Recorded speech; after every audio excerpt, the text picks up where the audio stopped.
जय मसीह की प्रिय विश्वासी भाई बहन, प्रभु यीशु का हम धन्यवाद करें एक और सुंदर दिन के लिए। आज भी हमारा प्रभु, हमारा परमेश्वर हमारे साथ है। उसकी आशीषों की योजना सफलता के साथ हमारे जीवनों में आगे बढ़ रही है। आज प्रभु हमें और भी बहुतायत की आशीष देना चाहता है, हमारे जीवनों में जोड़ना चाहता है। आज का हम संदेश पाते हैं नीति वचन 3 और उसके 10 से। यह लिखा, इस प्रकार तेरे खत्ते भरे पूरे रहेंगे और तेरे रसकुंडों से नया दाख मधु उमड़ता रहेगा। परमेश्वर अपने पास आने वालों के साथ आशीषों की प्रतिज्ञा करते हैं जो उसके वचन में है, पहले से ही हैं, और उनको हमारे जीवन पर वो लागू कर देता है। जैसे ही हम उसकी संतान बन जाते हैं, परमेश्वर पर विश्वास करके उसके शिष्य या अनुयायी या प्रभु के भक्त, प्रभु की संतान, ये सबसे अच्छा एक टाइटल रहेगा। प्रभु की संतान बन जाते हैं। परमेश्वर की वो सारी प्रतिज्ञाएं जो उसके वचन में लिखी हैं, हमारी आशीषों के लिए, हमारी आशाओं के लिए, हमारे अनंत जीवन के लिए, हम पर प्रभु तुरंत लागू कर देते हैं। और हम अकेले नहीं, हमारा पूरा परिवार इसमें चुन लिया जाता है। परमेश्वर हमारे परिवार को अपनी आशीषों के लिए चुन लेता है। और यूहन्ना 10:10 के अनुसार, जैसे प्रभु ने कहा कि वो आया हमें, अर्थात हमारे परिवार को जीवन देने के लिए और बहुतायत का जीवन देने के लिए। कितनी सुंदर प्रतिज्ञा है। यदि आपने आज तक इस प्रतिज्ञा के बारे में नहीं सुना है तो आज जान लीजिए, प्रभु यीशु इस संसार में इसलिए आया कि हमें जीवन दे, और वो जीवन बहुतायत का जीवन है।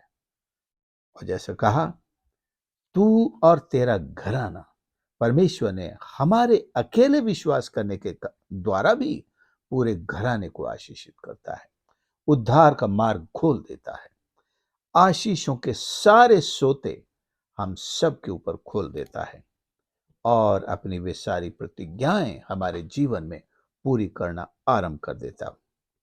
दूसरा कुरिन्थियों 9 और उसके 7 में परमेश्वर हमें बड़े आनंद की एक बात कहते हैं कि जब हम उसके पुत्र प्रभु यीशु पर विश्वास कर लेते हैं तो हम उसकी आशीषों की योजनाओं में, जैसा यिर्मयाह 29:11 में लिखा है कि परमेश्वर ने हमारे लिए कल्पनाएं की हैं, वहां एक शब्द और अर्थ है उसका, योजनाएं। तो परमेश्वर हमें अपनी आशीष की योजनाओं में सहभागी कर लेता है। यदि आपने उस पर विश्वास कर लिया है तो आप भी परमेश्वर की कल्पनाओं में सहभागी हैं, उसकी योजनाओं में सहभागी हैं। और ये योजना हर पल, हर दिन, हर कदम पर, हर तरह से जो आशीषों की हैं वो पूरी होती हैं। शैतान षड्यंत्र करता है, रोकने का प्रयास करता है परमेश्वर के संतान की आशीषों को रोकने की, लेकिन वो कामयाब नहीं होता है। हम भी अपने विश्वास में किसी प्रकार का डर या शंका न आने दें। प्रभु ने कहा है वो निश्चय सही है, वो खरा है और पूरा होकर ही रहेगा। इस विश्वास के साथ हम परमेश्वर के साथ बने रहें और आगे बढ़ते रहें। ये खत्ते कौन से हैं? केवल अनाज रखने के भंडार ही नहीं। आपने ईश्वर का वचन सीखा है तो वचन का भंडार आपका भरा रहेगा। आपने परमेश्वर से सामर्थ पाई है, आपका सामर्थ का खत्ता या खत्ते, अर्थात सामर्थ के भंडार आपके जीवन से भरे रहेंगे। वो हमेशा नए और लहलाते होंगे। आत्मिक भंडार हूं, ये आत्मिक भंडार की बात है। परमेश्वर की सामर्थ, परमेश्वर की सेवा, पवित्र आत्मा के अन्य भाषा के दान या आत्मा के फल, ये ऐसे भंडार हैं जिनसे हमारे खत्ते हमेशा भरे रहेंगे। शांति का भंडार, हमारा शांति का खत्ता हमेशा भरा रहेगा शांति से। और भौतिक रूप से भी, जैसा व्यवस्था विवरण 28 में हम पढ़ते हैं 1 से 14 पदों तक, परमेश्वर ने हमारे घर पर, हमारे खेतों पर, हमारे जानवरों पर, हमारे उठने बैठने, बाहर जाने और लौटने पर अपनी आशीषें दी, हमारी मेहनत पर आशीष दी है। बहुत से लोग हैं हमसे भी कई गुना ज्यादा मेहनत करते हैं, लेकिन उनके भंडार खाली पड़े हैं, उनके खत्तों में कुछ नहीं है। लेकिन आपको परमेश्वर की आशीष है। आप बिना बोए फसल काटते हैं। बहुत एक सामर्थ का स्टेटमेंट है। भला दुनिया में कोई बिना फसल बोए भी काटता है? और कौन काटने देता है? हाँ, लोग काटने देते हैं और बड़ी खुशी से अपनी फसल आपके हाथ कर देते हैं। आप काटिए, आप ले जाइए, लीजिए, आप लीजिए, लीजिए, आप ले जाइए। महीना भर वो नौकरी करते हैं, मेहनत करते हैं, खून पसीना बहाते हैं और आपके हाथ में दे देते हैं, लीजिए। और अगर आप मना करते हैं तो उनको दुख होता है, नहीं साहब, आप हमें ब्लेस कीजिए। केवल प्रभु के सेवकों की बात नहीं कर रहा हूं मैं, हर प्रभु की संतान के साथ ये आशीष है, उनके ऊपर ये आशीष है। जहां हम नहीं बोते, हमको वहां से भी परमेश्वर कटनी देता है। किसी और ने मेहनत की हो, चाहे आत्माओं की कटनी हो या भौतिक आशीषों की कटनी हो। कितने ऐसे लोग हैं जो हमें बताते हैं कि ये आशीष हमको उनके द्वारा मिली है, ये चीज हमको उनके द्वारा मिली है, ये उनके द्वारा मिली है। तो किस तरह से उन्होंने मेहनत की, उन्होंने पैसे कमाए और ये चीज खरीद कर हमारे फला भाई को दे दी, उनके परिवार को दे दी, लीजिए आप। किसी और ने फसल उगाई और उसकी कटनी किसी और ने काटी। सो परमेश्वर की योजनाओं में शामिल हो जाइए, उसकी कल्पनाओं में शामिल हो जाइए, साझेदार बन जाइए और उसकी महिमा करने के लिए रात दिन अपना जीवन उसके हाथ सौंप दीजिए। देखिए परमेश्वर किस तरह से कैसी कैसी महान, अद्भुत, आश्चर्यजनक योजनाएं हमारे जीवन में लेकर आते हैं, उन्हें पूरी करते हैं।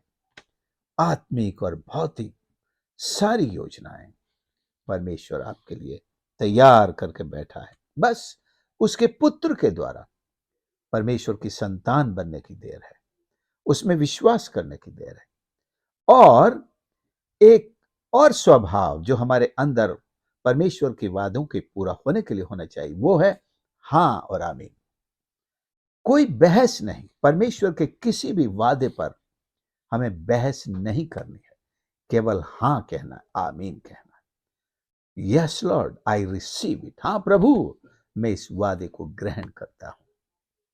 आप परमेश्वर का वचन पढ़िए, बाइबल के हर पन्ने पर आपको परमेश्वर की प्रतिज्ञाएं मिलेंगी, उन्हें अंडरलाइन कीजिए और उसे पढ़ते ही कहिए, हाँ प्रभु, मैं इसे स्वीकार करता हूं। उदाहरण के लिए जैसा लिखा है, तेरा चंगा करने वाला परमेश्वर मैं हूं।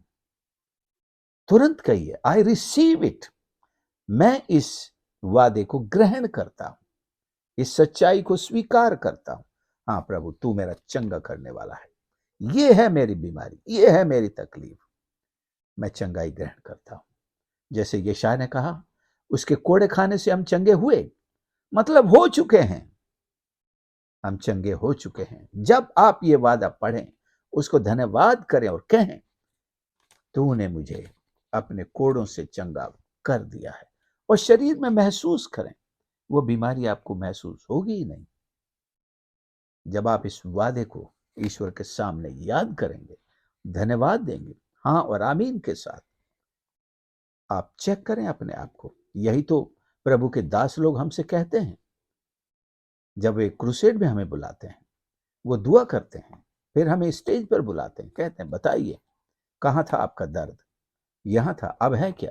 अब तो बिल्कुल नहीं है। जब आप यीशु के कोड़े खाने के उस वादे को पढ़ेंगे, रिसीव करेंगे, हमारी हर तरह की बीमारी कैसी भी क्यों ना हो, चली जाएगी। तो और भी वादे हैं, हर जीवन के हर क्षेत्र से जुड़े हुए वादे हैं, प्रतिज्ञाएं हैं, कुछ भविष्य की हैं, कुछ वर्तमान की हैं, कुछ हमारे अंधकार से भरे हुए पास्ट को मिटाने की हैं।